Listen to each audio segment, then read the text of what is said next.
Salut tout le monde, une vidéo rapide juste pour introduire bien sûr l'audio que vous allez entendre de notre conversation, de ma conversation avec une témoin de Jéhovah. Comme les autres conversations, on laisse le flow et on va là où le Seigneur nous amène avec notre conversation. Mais le point d'aujourd'hui, en fait, c'est pour juste vous aviser que dans cette vidéo, vous allez apprendre que cette témoin de Jéhovah, elle nous confirme que le nom que vous annoncez tellement, donc Jéhovah, que vous voulez que tout le monde sache que voilà, que c'est ça le nom de Dieu, que ce nom-là, au fait, il peut être changé. Ça veut dire que demain, la Bible de témoin de Jéhovah peut dire que le nom de Jéhovah, c'est au fait Jehovo. Et ouais, je n'invente rien.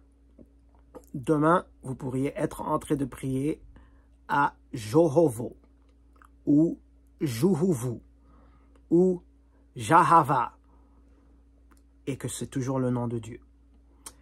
Et donc, si vous ne me croyez pas, vous allez le voir. Vous allez aussi remarquer qu'il y a quelqu'un avec elle dans l'audio. Vous pouvez entendre la voix d'une autre personne. Et on dirait que cette personne-là lui dicte un peu quoi dire. Donc, voilà, ça montre encore qu'en fait, c'est pas dans la liberté que quelqu'un fait ce qu'il doit faire, en fait. C'est pas dans sa propre liberté qu'il fait ses recherches. Et à partir de ces recherches, tu défends ta foi. Mais on dirait que c'est l'organisation qui est toujours au-dessus de toi, qui regarde ce que tu dis, ce que tu fais, qui te dicte quoi dire, et tu le répètes avec foi, je sais pas. Mais voilà.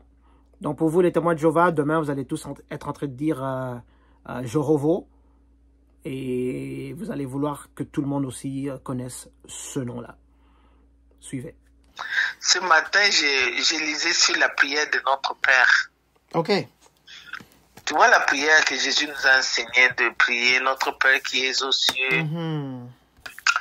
Penses-tu que cette prière Jésus nous l'a donnée dans le but de la répéter? Bon. Ou c'était juste un modèle pour nous enseigner? Ouais, c'est ça, c'est un modèle. Hein. C'est un modèle. C'est un Puisque, modèle. Pardon? Non, je dis c'est un modèle. Oui. Ouais. Et c'est du même avis. C'est parce que même plus tard, Jésus a prié, après avoir donné ce modèle-là, il a fait des prières, mais il n'a pas répété cette prière-là. Ouais. Non, il a parlé à son Père, qu'est-ce qui lui touchait à cœur. Mais il n'a pas répété la prière modèle, non. Non. Mais si quelqu'un le répète, il n'a pas fait le mal. Hein. C'est juste que c'est pour nous faire comprendre, c'est un modèle, en fait. Ok. Ouais. Mais si c'est un modèle, pourquoi la répéter alors? Si c'est un modèle, ça veut dire que tu peux répéter parce que c'est un modèle. Mais on te dit que c'est un modèle. Ça nous fait comprendre que c'est un modèle, veut dire que voilà l'idée de comment tu peux prier. Voilà un exemple de comment tu peux prier. Voilà. Donc, ça nous montre en fait un chemin qu'on peut suivre dans nos prières. Hein, voilà. Ouais, ça nous montre le chemin qu'on doit suivre. J'aime ça. Ça nous montre le chemin qu'on doit suivre dans nos prières. Voilà. Je parle de ça puisque quand on dit cette prière-là, tu vois, les trois premières pétitions, ça concerne Dieu. Ouais. Que ton nom soit sanctifié, que ton royaume vienne, que ta volonté s'exprime sur la terre comme au ciel. Yes. Ça concerne Dieu. Donc c'est pour dire que Dieu doit venir en premier, même quand nous prions. Ses intérêts doivent nous intéresser le plus avant de parler de nos besoins, nos besoins quotidiens. Voilà. Exact. Et puis tu vois, dans la première pétition, là, il dit que ton nom soit sanctifié. Tu penses quel nom doit être sanctifié? Il s'agit de quel nom? Le nom de Dieu. Oui. C'est quoi son nom? Si je vous pose cette question, est-ce que je peux vous... Est-ce que je peux... Mais c'est moi qui ai posé la question. Ah, d'accord. Je vais respecter l'ordre. OK. Son nom, c'est Yahweh. Son nom, c'est Elohim, Yahweh. Très bien. Son nom, grave, c'est Yahweh, Jéhovah. Mais voilà. Ce nom-là vient de l'hébreu, oui, avec les quatre tétragrammes sacrés c'est ça. qu'on met là. Vous pouvez les voir dans beaucoup d'immeubles, des places. C'est ça le nom sacré de Dieu. Oui. Est-ce que vous savez que dans sa parole, la Bible, il a dit que son nom-là n'allait pas changer? Exactement. Mais comment expliquer que beaucoup de gens aujourd'hui l'appellent sous d'autres noms que son nom? Ben, ça fait qu'il y a beaucoup eu de confusion qui est entrée, hein. Il y a beaucoup eu de confusion. Et jusqu'à aujourd'hui, ben, même aujourd'hui, hein, les gens n'utilisent pas le nom du Seigneur, le nom de Dieu. Et ça m'amène à la question, en fait. Ça m'amène à la question que je vous pose à vous, parce que je sais que les témoins de Jéhovah ont bon, j'utilise vos termes, restaurer le nom de Dieu dans la parole, hein. Ouais. Plus de 1600, je sais pas combien de fois. Ouais. Et je pense que c'est l'action de vouloir rétablir le nom de Dieu, l'action est honorable, hein, Merci. parce que Merci. voilà, c'est une bonne chose. Maintenant, Ouais. ma question maintenant que je pose aux témoins de Jéhovah, Oui. c'est d'où vient le nom Jéhovah? Oh, une bonne question. Je vais répondre à cette question par une question. Ok, d'accord. D'où vient le nom Jésus? Voilà, Jésus, c'est pas le nom du Fils de Dieu, parce que c'est en français on dit Jésus, mais on sait que son nom en hébreu c'est Yoshua ou Yehoshua, dépendant de la région. On sait que c'est ça son nom. Donc, voilà. C'est la même réponse avec Jéhovah aussi. Non. On a pris seulement le 4 tétragrammes sacrés, puisqu'on ne sait pas quelles voyaient les Hébreux, l'hébreu original utilisé pour prononcer. On a pris le 4 tétragrammes, on a mis les voyelles pour prononcer. C'est pourquoi la prononciation diffère selon les langues. Il y en a qui disent Yahweh, ça veut dire tous les 4 tétragrammes doivent figurer. Il y en a, c'est Jéhovah, parce que le mot Y, là, ça ne se prononce pas en anglais comme en français. Ils mettent Jéhovah. Oui. Donc, mais il y en a qui disent Jéhovah. Oui. Voilà. En fait, quand par exemple, vous parlez du nom de Jésus, son nom, c'est Yeshua. Hein? Maintenant, ils ont décidé de dire que la traduction en français, donc ça veut dire que ça vient de hébreu en français. OK? C'est Jésus. Vous voyez? Non, ils n'ont pas traduit de l'hébreu en français. Oui, parce que... Ils ont traduit du latin en français. Oui, je m'excuse, oui, latin, voilà, du latin. Pourquoi, oui, Jésus est venu du latin en français. Voilà, donc on sait que c'est Yeshua. Oui. En latin, le nom de Yeshua, c'était Yesu, quelque chose comme ça. Et maintenant, qui a fait en français Jésus. Donc, ce sont directement des traductions. Maintenant, ma question, si vous l'avez mis dans la même ligne que la traduction de Jésus, d'où vient le nom Jéhovah? Vous pouvez me montrer comment ça a été traduit de l'hébreu en latin et en français pour dire Jéhovah aujourd'hui. Le nom, je te dis que le nom de Dieu, c'est les 4 tétragrammes sacrés. Ok, le tétragramme, ok, d'accord. Voilà. Maintenant, d'où est sorti Jéhovah? Mais c'est la même chose avec les Y là. Ça commence avec les Y. Okay. Les tétragrammes. Maintenant, je ne sais pas si tu te rappelles du tétragramme. Oui, le YWH. Le tétragramme est composé de... YWH.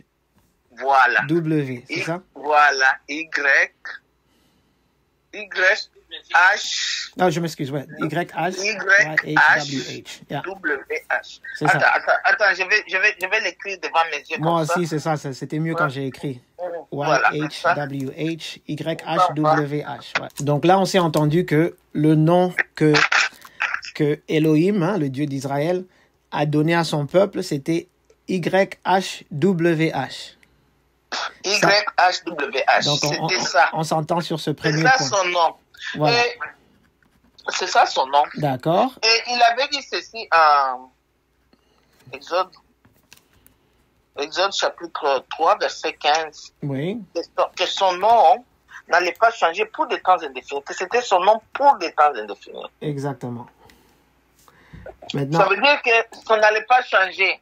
Amen. Et il a même dit de génération en génération. Amen, amen. Ça veut dire que si la génération de Moïse l'a appelé comme ça, notre génération devrait l'appeler de la même façon. D'accord. Maintenant, si c'est ça maintenant le cas, c'est pour ça que ça m'amène à la question, pour dire d'où est sorti Jéhovah. Là, vous m'avez parlé de YHWH.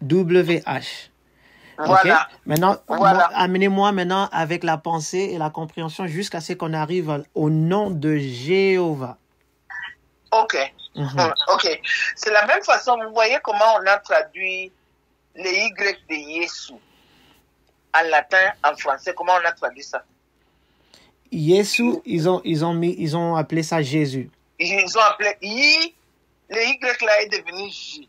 Ok. Donc les Y ici. Voilà. En anglais, c'est je. Ok, donc j'ai écrit G. Ok, on continue pour le Y. D'accord. Et puis, on a ajouté la voyelle E. Vous avez ajouté E. Ok. Oui.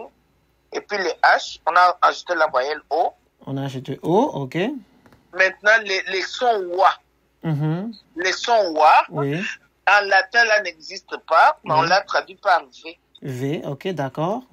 A, H, Jéhovah. Et donc, vous avez juste mis un A là-bas, après maintenant... Oui, c'est tout. Tout ce qu'on a fait, c'est on a ajouté les voyelles pour prononcer ces noms sacrés. Ok. Donc, où est-ce que vous avez eu l'idée d'ajouter ces voyelles-là? Parce que si Dieu avait un nom, oui, et qu'il a son nom qui ne changera jamais. Voilà. C'est par exemple, si moi je dis, mon nom c'est Roy. Oui. Ok. Et que mon nom là ne va pas changer.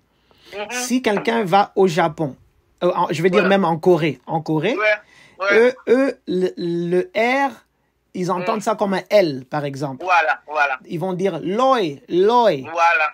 Ok. Maintenant, ils disent ça. Vous ne pensez pas que c'est important de connaître le nom de Loi? Est-ce qu'ils ont donné mon nom ou ils ont déformé mon nom? Ils n'ont pas déformé ton nom. Tu comprends toi-même que dans leur langue, le R, c'est L. Même toi-même, là, tu seras fier. Oh, ils se sont quand même forcés de prononcer mon nom, même s'ils n'ont pas R dans leur langue. Tu seras fier. Au lieu qu'ils t'appellent, grand ou africain ou qui, ils te donnent des titres, mais ils t'appellent par ton nom. Tu seras fier. Ouais, mais si eux, ils mettent l'accent sur le fait qu'il faut connaître le nom du visiteur qui était venu, il faudrait qu'ils connaissent le nom. Parce que s'ils ajoutent d'autres lettres dans mon nom à moi qui est R-O-Y, et eux ajoutent d'autres vowels, hein, comme on dit en français, je sais pas moi, ils ajoutent des vowels dedans, ça change le nom. Vous n'êtes pas d'accord avec ça? Non. Je vais te dire une chose. Ok, d'accord. Bon, je comprends le point. Okay. Non, je vais te dire une chose. D'accord. Quand vous étudiez les langues arabes, l'hébreu, là, vous allez comprendre. Puisque moi, j'ai étudié l'arabe pendant 5 ans. D'accord. Vous allez comprendre que quand ils écrivent, souvent, ils ne mettent pas de voyelles. Surtout le mot qu'ils connaissent déjà, ils savent. Les voyelles, ils les savent. Et quand je vais lire, je vais mettre A, O, I ici. Alors lui, il va seulement mettre les consonnes là. D'accord. Et alors... Dans leur tête, ils savent quelles voyelles ils vont lire. L'hébreu, c'est la même chose. L'arabe aussi, la même chose. Mais maintenant, c'est ça ma question. Où est-ce que vous avez eu l'idée de mettre les comment vous avez dit en français là, les voyelles. Voyelles, ok. Vowels. Alors, voyelles. Où est-ce que vous avez eu l'idée?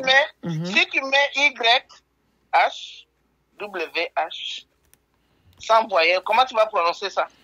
Non, moi je n'aime pas de problème de comment est-ce que je veux prononcer. Moi, ma question, c'est où est-ce que vous avez eu l'idée de prendre les voyelles que vous avez mis là dans le tétragramme. Donc, par exemple, si moi, je décide aujourd'hui, OK, que j'ai le tétragramme YHWH et je décide de mettre des O partout parce que c'est des voyelles. OK, donc moi, je vais appeler mon Dieu Yoho. Donc, quand je commence à prier, je dis « Oh, Seigneur, Yoho! Au nom du Seigneur, Woho! » Monsieur Roy, tu n'es pas à côté.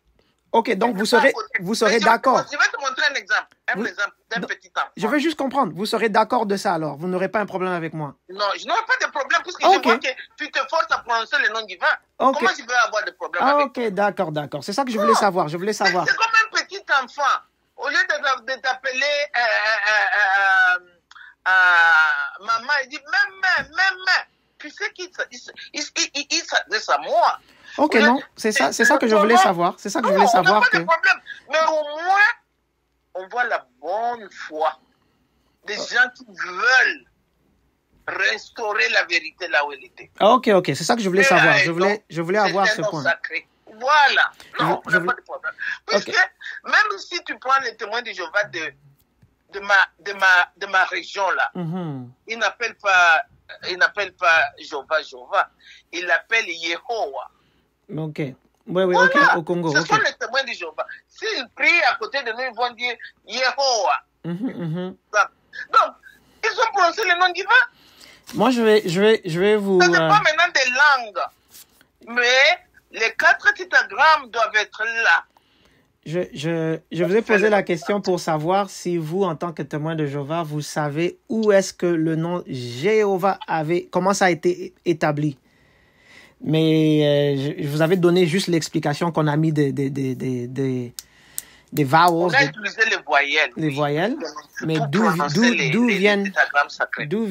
viennent ces voyelles là? J'ai pas eu la réponse. Mais les voyelles, c'est dans notre alphabet. Mais je te dis, c'est comme ça les langues hébreues. Je voulais juste. Oui, je vais vous montrer d'où viennent les voyelles que vous avez décidé de mettre dans le tétragramme. Comme ça, vous serez aussi informé en tant que Jéhovah Witness, hein? En tant que témoin de Jéhovah, d'où vous avez tiré le nom que vous nommez. OK? Donc, vous avez le tétragramme, bien sûr, qui est le nom que Elohim avait donné. Et vous savez, bien sûr, que dans l'histoire, les Juifs ne voulaient pas prononcer le nom parce qu'ils trouvaient que c'était pas autorisé, en fait, de prononcer le nom du Créateur. C'était sacré. C'était sacré, donc ils ne voulaient pas le prononcer. Donc, avec le temps, ils ont commencé juste à appeler Dieu Seigneur, donc Adonai. Yeah. Voilà, donc si vous écrivez Adonai, je ne sais pas, vous avez toujours le stylo devant vous? Voilà, si vous écrivez Adonai sur le papier. Ouais. Qu'est-ce qu'Adonai veut dire? Seigneur. Donc, voilà. Donc, ils ont commencé à appeler le Créateur Seigneur. Pendant très longtemps. Ouais. Et après, ils ont eux-mêmes, selon ce qu'on connaît dans l'histoire, ils ont eux-mêmes perdu la prononciation du nom sacré qu'ils ne voulaient pas prononcer. Okay. Maintenant, un prêtre catholique, et là ça peut vous surprendre parce que les témoins de Jéhovah essaient de se distancer des catholiques, mais un prêtre catholique, j'oublie dans in what century, j'oublie dans quel century, mais le prêtre catholique a voulu rétablir le nom. OK? Donc, il a pris les lettres du tétragramme du nom sacré et il a pris les voyelles dans le mot Adonai. Ouais. Et il les a mis dans le tétragramme. Donc, vous voyez, vous avez toujours Adonai devant vous? Oui. Écrivez, au-dessus d'Adonai, écrivez YHWH. Prenez le A de Adonai, mettez-le après le Y. Le O, il a mis après le H. Oui. Et c'est quoi encore? Après, on a le A. Le A, il a mis après le W. Yahoua. Voilà. Et maintenant, c'est là que le mot Jéhovah a commencé. Parce que, bien sûr, comme vous avez dit, le grec, on n'y avait pas les grecs. Donc, il y avait pas, ils ont mis ça dans le J. Hein? Ça fait J. A. O. Le W était un V. Le A reste A. Le H reste H. Et c'est comme ça que Yahovah... C'est comme ça, Adonai, il a aussi le I à la fin. Oui, non, il n'a pas mis le I, Mais je vous dis comment lui, le prêtre catholique, qui était l'origine du mot Jéhovah, Ok, du nom Jéhovah comme prononcé. Mais vous savez, je vais te dire une chose avant de te quitter. Oui. Il va être mon temps de partir maintenant. Vous savez, les témoins de Jéhovah n'ont jamais dit qu'ils étaient les premiers à découvrir le nom de Dieu. Non, ils n'ont jamais dit ça.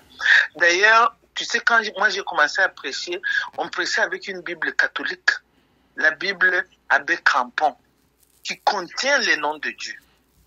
Une Bible de la Bible de Jérusalem aussi contenait les noms de Dieu. On achetait ces Bibles pour persuader les gens de ces religions. Regarde, cette Bible n'est pas des témoins de Jéhovah, c'est catholique, mais il y a le nom de Dieu dedans. Donc les témoins de Jéhovah n'ont jamais prétendu qu'ils sont les premiers à utiliser le nom de Dieu. Mais non, mais seulement en raccord avec la prière modèle là de Jésus, ils sanctifient le nom de Dieu en l'utilisant. Ils sanctifient le nom de Dieu en le prêchant, ils le mettent en haut, ils montrent aux gens, voilà le nom le plus célèbre de l'univers, c'est le nom de notre Créateur. Voilà, c'est tout ce que les témoins de Jéhovah font. Ils n'ont jamais dit, nous sommes les premiers à utiliser, à connaître le nom de Dieu. Non, dans cette démarche, Dieu a utilisé les gens de toutes sortes. C'est toute une démarche, c'est une lutte contre Satan. Hein. C'est Satan qui veut faire disparaître le nom de Dieu. Pourtant, le nom de Satan est dans la Bible là depuis des années. Donc, Dieu a utilisé les hommes de toutes sortes. Non, moi, je comprends. Hein, pour préserver son nom. Oui, je te dis vrai.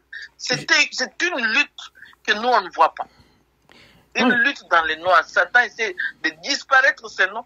Et nous luttons pour dire aux gens, c'est le nom le plus important, le nom de notre Créateur. Maintenant, on a compris ça, hein, je comprends ce que vous dites. Vous n'êtes pas contre si quelqu'un mettait des hauts partout, parce qu'il a gardé le tétail. Mais tu essaies d'utiliser le nom. Ça montre que tu essaies d'utiliser le nom de Dieu. Donc, je comprends. Je vais vous montrer juste l'origine du nom Jéhovah, parce que ça vient de là, en fait. C'est une fusion. C'est une fusion du tétragramme et Adonai, parce que c'est ça qu'eux avaient. C'est une fusion de ces deux noms-là. Non, ce n'est pas une fusion. Ils ont seulement utilisé les voyelles pour mettre, afin de prononcer. Ce n'est pas une fusion. Mais c'est ça que le nom est là. Non, mais on ne sait pas le prononcer. Ok, on va mettre ces voyelles pour le prononcer. Mais voilà, c'est ça que j'ai dit. Ce n'est pas une fusion. Non, le nom là est là. C'est un nom sacré. On ne l'a pas fusionné avec quelque chose. Non, pas du tout. Quand je dis fusionner, c'est parce qu'en fait, on sait que ça vient d'un autre mot. Ok, les lettres, la formation des voyelles qui ont été mises dans... Non, on a juste utilisé... C'est pourquoi je te dis, si tu comprends les langues originaires là, moi, comme je comprends l'arabe, c'est facile dans mon esprit. C'est pas compliqué. L'arabe, quand on te donne un mot, écrit comme ça là, avec leur signe là, il n'y a pas de voyelles. Non, ça, on comprend, maman. On comprend ça, ma soeur. Donc, mais quand tu utilises les voyelles pour prononcer ce mot-là, on ne peut pas dire que tu l'as fusionné, non. Tu as juste utilisé le voyelle pour le prononcer. Oui, mais vraiment, il ne faut pas qu'on se batte sur des petites choses. Moi, j'ai dit fusionner parce que j'ai dit que ça sort du mot Adonai. Donc, c'est ça le contexte. C'est ça le contexte de mon... mots en anglais, dans nos langues ici, français-anglais, on écrit tout avec les voyelles. Je comprends, mais je ne sais pas si... L'arabe et l'hébreu, ce n'est pas le cas. Ok. Moi, je veux pas. Moi, j'aime pas être mal compris. Quand j'ai dit fusionner, c'est pour dire qu'on a pris les voyelles d'un mot spécifique. Je ne sais pas si vraiment les voyelles a été pris d'Adonai, mais je sais seulement qu'on a utilisé les voyelles E-O-A. C'est pris d'Adonai. Vous pouvez faire vos recherches. Et c'est ça qui me surprend parce qu'en tant que témoin de Jéhovah, vous ne savez pas d'où sort le nom que vous utilisez. Même si vous dites qu'il faut rétablir le nom de Dieu, d'Élohim. Le nom sort de la Bible. Le nom ne sort pas d'Adonai. Le nom sort de la Bible. Mais on a juste utilisé les voyelles pour le prononcer. Voilà. Le nom ne sort pas d'Adonai. C'est ça que je te dis. Ce n'est pas une fusion. Ok, bon. Alors, c'est pas une fusion, non. On va passer à l'autre sujet. Alors, pour le nom le plus important. Hein, après, je sais que vous devez partir. Maintenant, là, excusez-moi de t'interrompre. Ça m'a fait toujours mal quand il est 11h30. Oui. C'est mon temps de partir. Oui, je finis avec le nom le plus important. Là, dans le Nouveau Testament, on dit que le nom de Yeshua est le nom au-dessus de tout nom. Donc, c'est pour dire qu'en fait, c'est le nom de Yeshua qu'on élève. C'est ça le nom de Dieu, en fait. On va se reprendre sur ça pour la prochaine. Yeshua vous bénisse. Passe une bonne journée. Pareillement.